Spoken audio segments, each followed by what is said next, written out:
So ito yung Mazda 3 2005 model. Pakataos nyo yung mga kalawang na siya.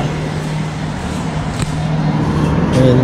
So ito, pinapalakan na siya ng duct tape. Malaki na yung butas niyan.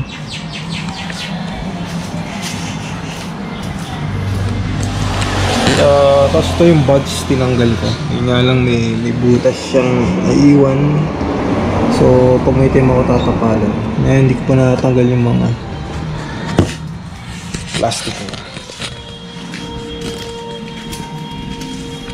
So dito ayan, makita nyo medyo pag tinanggal ko, tiniktik ko to, ba kalawang na rin. So ito rin kalawang. Nalagay ko na ng mga tape. So mostly itong door sa hulihan yung mga tama. Kasi ito naman malamang may nakabangga pagbukas ng yung katabi, bukas ng pintuan.